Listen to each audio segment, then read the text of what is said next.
我知道诸位在想什么，大家看我年纪轻，又是个外行，怕我隔行取利是吧？或是认为我会像李万堂那样，借着朝廷的事来争抢你们的家业，对吗？既然大家心存疑虑，那不妨问出来。要是能解决，我就帮大家解决；我要是解决不了，大不了我把手中这一半盐田拱手相赠。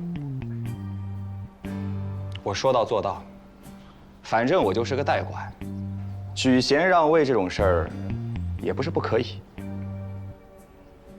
诸位请问吧。古董家做过盐吗？没有。古董家开过盐铺吗？也没有。古董家打算走水路运还是陆运？这个还没想到。古董家在曹帮是什么字号？字号。没得字号，那应该是个空子吧？什么空子？可有老头子。哪个老头子？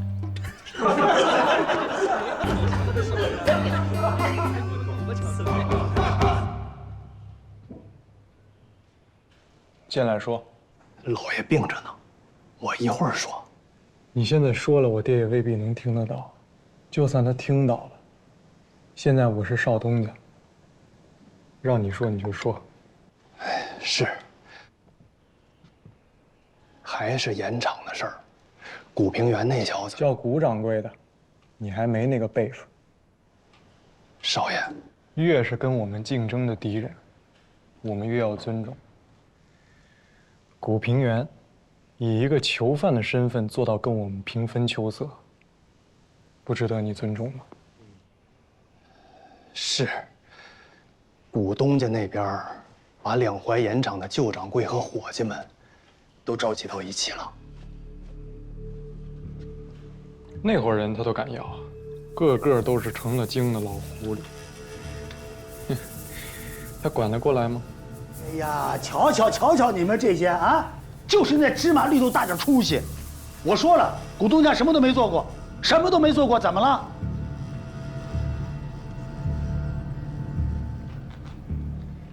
这个盐运呐，一般分两种，一种是陆运，一种叫漕运。漕运就得有漕帮，历代大掌柜的都入过帮。就是说呀，你得找一个年纪大一点的，拜为师傅，这样你到任何地方就不受人欺负了。哦，你就是不在帮，你也得说在帮，行话管这个叫空子。漕运的家法是准冲，不准赖。冒充是没有罪的，但是你冒充了，不能不认。现在运河上下几十万漕帮弟子啊，那一大半都叫空子。受教了。那这个曹帮很厉害吗？哎呦，当然了，乾隆爷曾经也入过帮，那现在还保留着乾隆爷赐给我们的用紫檀木做的龙头拐杖，作为历代帮主相传的信物。不过东家，就您这身份、地位，入帮不难吧？不难，不难。感谢各位掌柜提点。我是个茶商，可以说对于盐业呢，一窍不通。黑子，把咱们准备的礼物呈上来。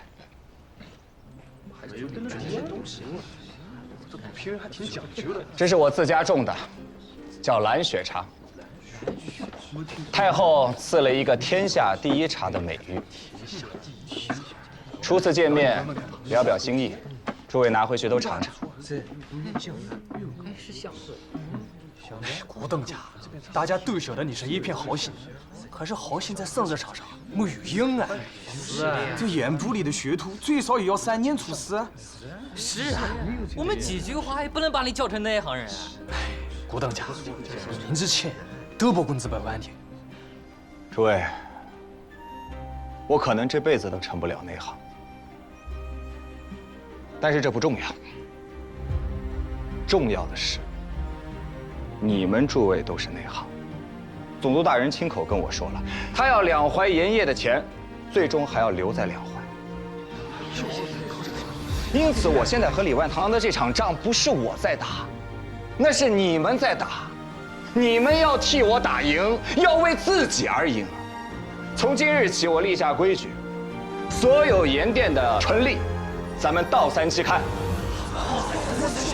我拿3，各位拿7，如何？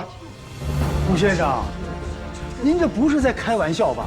东家拿3成，伙计拿7成，这不乾坤倒转了吗？我做生意绝不开半句玩笑，只要我在这个位子上一天，这个规矩绝不改变。好，吴先生，我们跟你一起打赢这场仗。为古先生打赢这场仗。我最后说一遍啊，不是我赢，是你们要赢。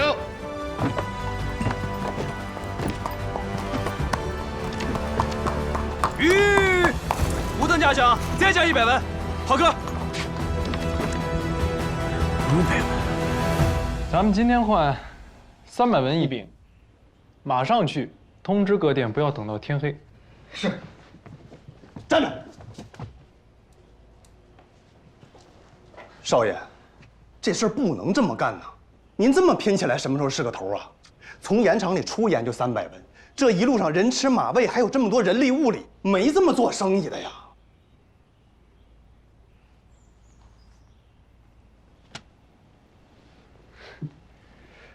那你觉得这买卖应该怎么做呀？反正老爷要是清醒着，绝对不会同意这么干的。您这不是砍自个儿一刀吗？开一天店，就这些人力物力就要搭上将近10万两银子。10万两银子很多吗？那当然很多呀！您在店里边还没挣过10万两银子呢。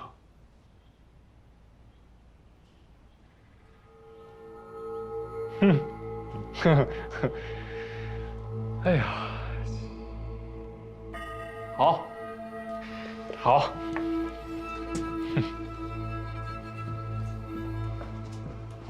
少爷，您真不能这么个拼法。少爷，咱别闹小孩子脾气。他是大外行，您也想当大外行啊？哼，我是大外行啊。可是这等老爷醒了，我可怎么解释啊？我是不是跟你说过，我爹没醒的时候我就是东家，我做生意用得着你教？而且，我要是不会，我会问你。你要是再当中央了，我就让你马上滚蛋回京师，听明白了吗？而且10万两银子多不多？多。你觉得我们拼得过，还是古平原拼得过？我的办法就是10天之内搞定他。半年时间太久，我没工夫跟他玩。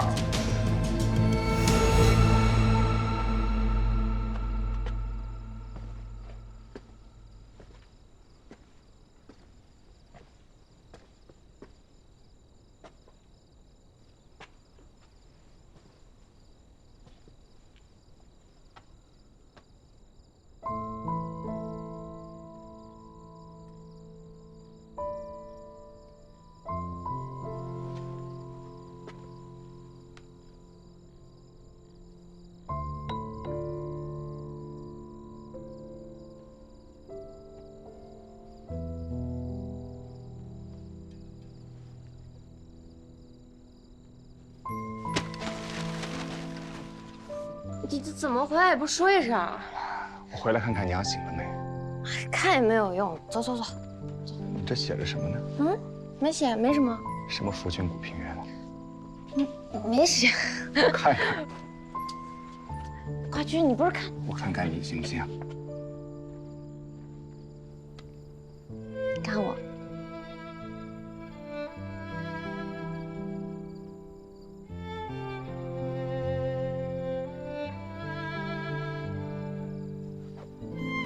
我给你做饭去，上来。哎。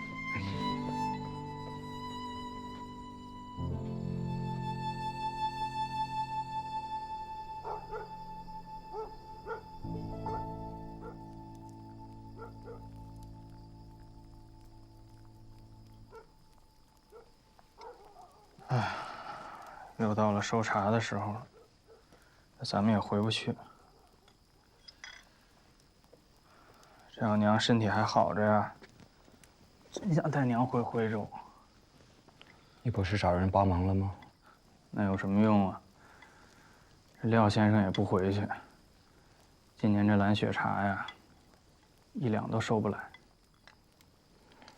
你也泡点家里的茶给娘尝尝，别让她总是喝药了。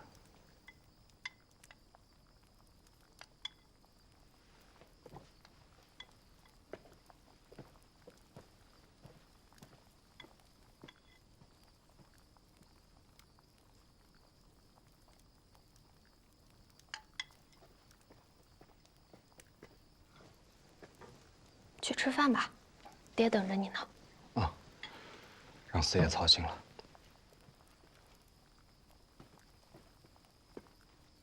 要是说从陆地上找人运盐啊，那是小事一件。我跑了一辈子马帮，就你那点盐，一个马队啊跑3、5趟就差不多了。哎，我觉得呀，现下当务之急是盐的价格上不来。你再这么拼下去，什么时候是个头啊？我想把四川的盐给运过来。四川的井盐啊固然便宜，可你们现在打的是价格战，难不成你想贩运私盐？天下盐，天下人吃，也不算什么贩运私盐吧。这要是放在几十年前，他说话这是大武器，你不怕掉脑袋啊？再等个5、6天，我的本儿可就赔没了。我们在商量事儿，你进来干嘛？我都要当寡妇了，我还不能进来啊？哎呀，你先别说话，听我说。爹，明儿你自个儿回山西吧，贩盐的事儿我陪着他干。胡闹！我回去我能踏实吗？这儿女的事儿，就是无债不来。你这儿一个，我那儿一个。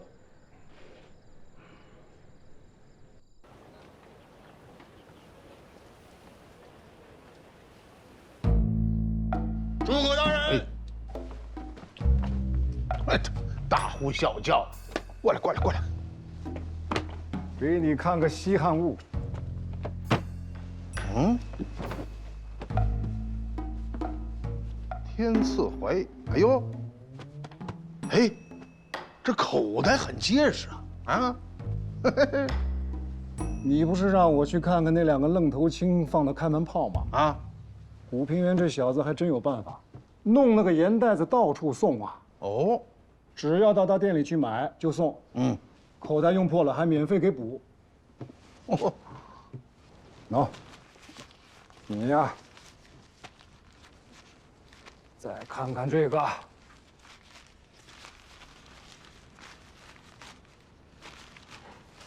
哎呦，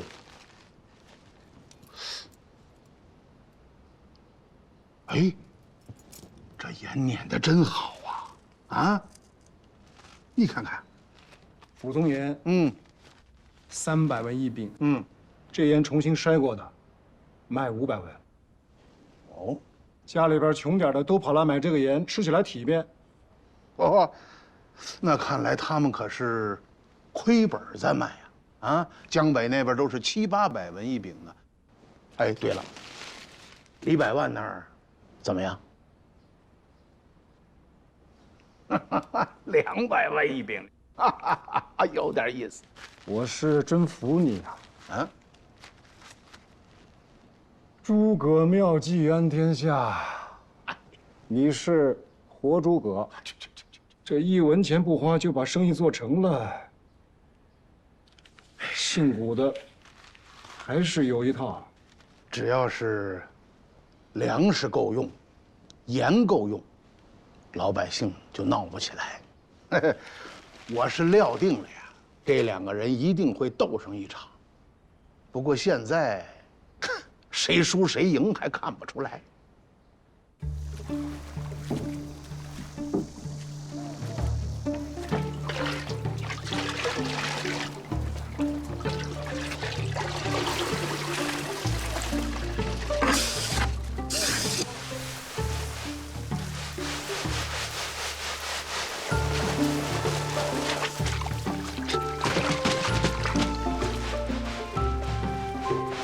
大人，您现在看到这些啊，都叫燕氏元草，很多都是宋代的旧物了。哦，这得有900多年的历史了啊！正是，不过现在啊，不像原来那种煮海为盐的方式了。您看那头，都是用这个经过太阳晒干的海滩泥，浇上海水，过滤成高盐分的卤水，再把那卤水啊倒回到这槽子里，经过高温的暴晒蒸煮，最后制成盐吧。哦，那这些是多大一片盐田的产量啊？不到4亩吧，这是两淮一带最好的盐田。哦，出来的盐味道鲜美，产量也高。哎，这些都是专门的盐工吗？那些老师傅是，其余的年轻人都是一边学习一边带徒弟，还是缺人手啊。哎呦，这工钱有多少啊？每个月4调，吃住调病都管。哎呦，这么毒的太阳，这工钱可不多呀！啊，可以再涨涨。大人说，把你们的工钱再涨一涨。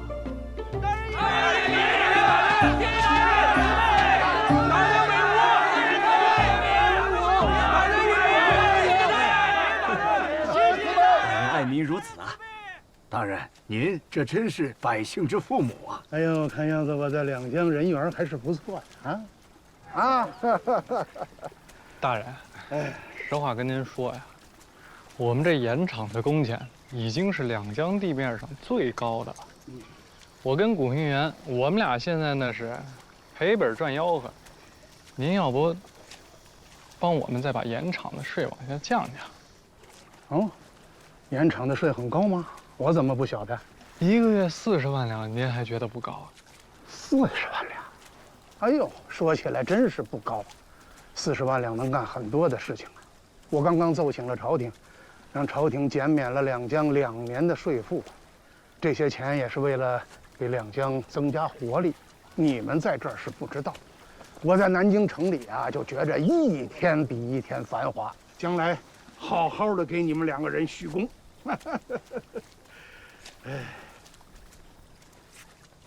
走上去瞧瞧。怎么样？你爹醒了没？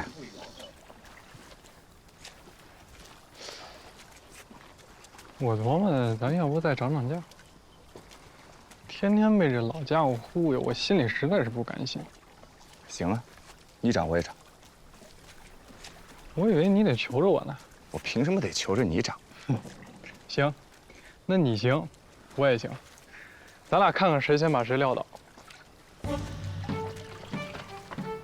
哎，来，各位大人，赵新阳进了，赵新阳进了。哎，李公子，来啊，古先生，来，照个西洋镜啊。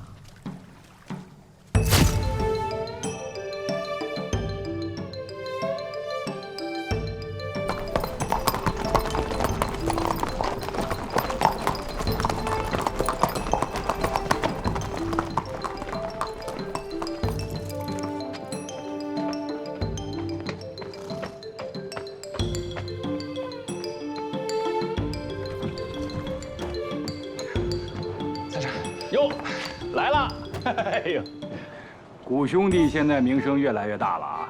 我在江浙天天听你的名号，你可真厉害。你这船里头这么凉快？凉快？嘿嘿，那儿呢，看看吧。啊？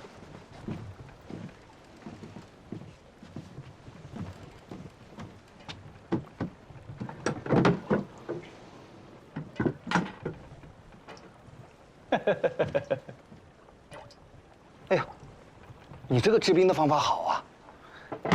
哎呀，我说财神呐，真把自己过成神仙了。哎呦，什么神仙呀？这有灵为神，无事为仙。你说这我能做到哪点呀？你别抬举我了啊！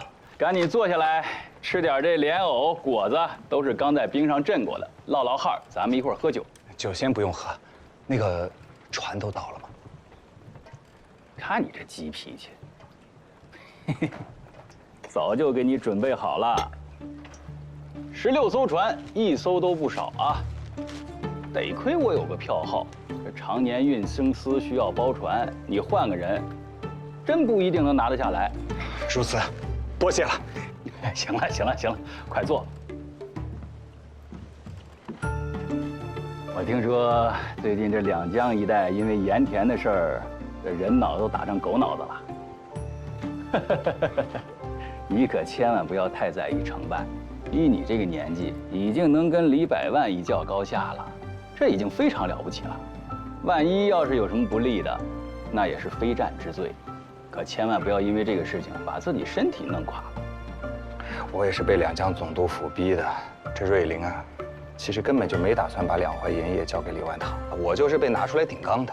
之后，平抑盐价、打击米商，包括跟李家的那点事，都是他挑出来的。这个两江总督啊，人送外号剃头师傅，阎王爷见了他都得让他8腾皮去。不过我可要提醒你啊，盐的事情你可要小心，这里边的干系可不小。我能帮你做的事情我已经尽力了，剩下的我也不知道我能做什么。多谢吴兄提醒。管家，哎，怎么样？少爷，老爷还没醒呢。我现在急的是等不到他醒啊！那这万一出了差错？出差错由我担的，输的又不是你们家的钱，现在都已经火烧眉毛了，你还磨叽呢？快点去！那行，那我去看看。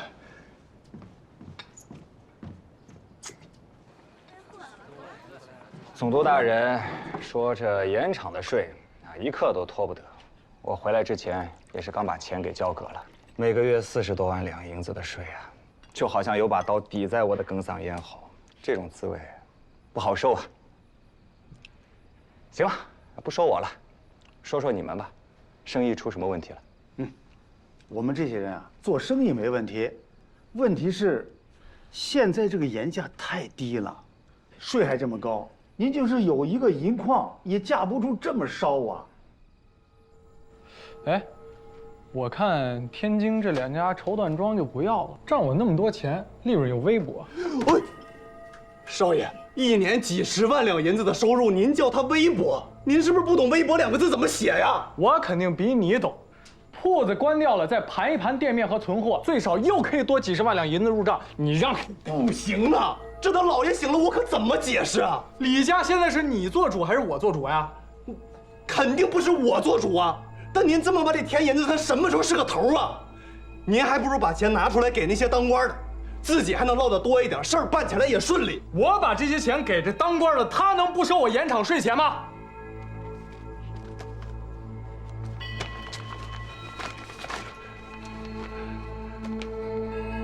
哎，这2家茶庄也不要了。喂，少爷，这个真不行。老爷是做什么买卖，您也知道，您不能为了个盐场，您把他的根儿给刨了呀。您这不是，哼，这不是败家子儿吗？你是不是要说这个？少爷，我说这话没别的意思。我管你有没有别的意思。现在每个月管我要40万两的盐场税钱，我人吃马喂招伙计请老板，到处都在花钱，每个月贴多少钱出去？我爹醒了，发现这盐田从我手上丢了，你觉得他会怎么想？我就得老老实实的回京师去读一辈子书，这辈子都不能和生意打交道了。所以这场仗我告诉你，我必须得赢，懂吗？老爷醒了，老爷醒了，老爷醒了，老爷醒了。来，先喝酒。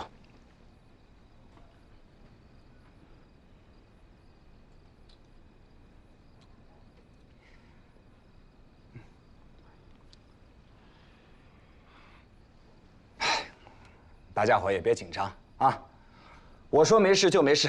东西啊，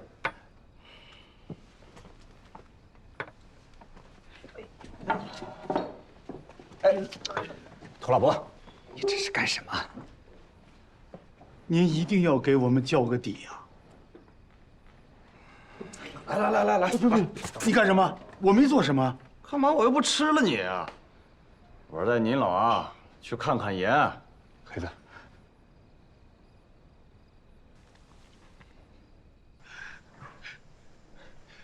爹，我是李进，要不要喝点水呀？老爷，咱们盐田的事儿一直在做赔本的买卖，你提这干嘛？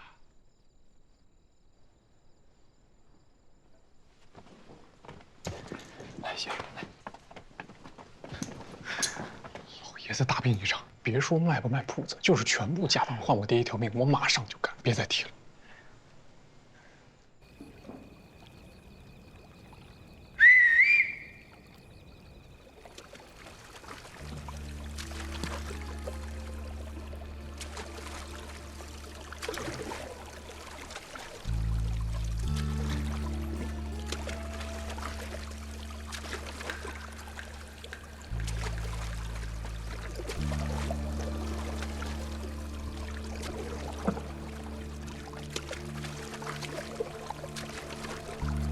给他们打个看看。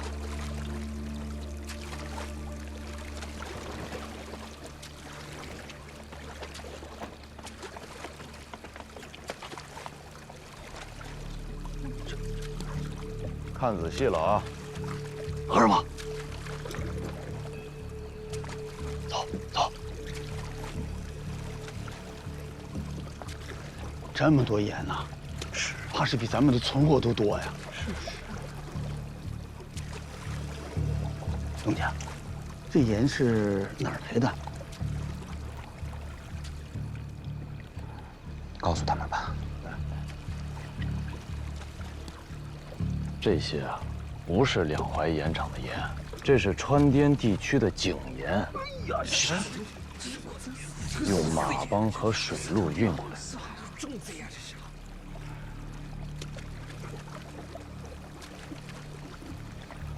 东家，您这可贩的是私盐，要杀头的。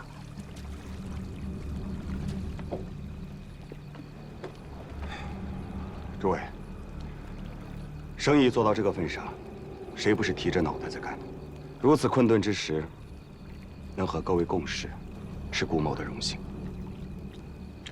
之前不愿意告诉你们，也是担心一旦官府追查下来，会累及各位。你们要的底，我已经都交了。之后的路要怎么走，各位请便，我绝不强求。东家，我们这些人呢，承蒙您收留，真的是万分感谢。可是这事儿，哎，这么办吧，这是最后一次了。有罪，大伙儿共同担着。大不了咱把这事做完以后呢，手里有些积蓄，到时候把铺子一关，就了事儿。咱没有必要跟李万堂啊争一日之长短。这个你们就不用管了。大家一路劳累，今晚早点歇息，明天一早各自押船回去吧。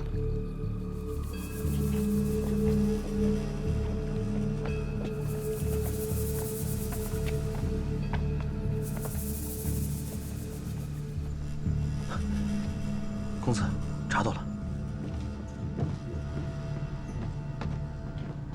说，兄弟们在盐业工会的各家盐铺蹲守了很久。发现天不亮的时候，他们就开始进货，用大船从码头运来。兄弟们跟踪那船，发现那根本不是本地的盐，大多是四川的井盐。井盐？运了多少次？昼夜不停。上一次16艘大船，井盐比咱们便宜1半多，难怪他们能撑下去。说了，他敢跟我打这价格战，我得靠卖铺子才能挡得住。他毫发无损。去叫管家。好。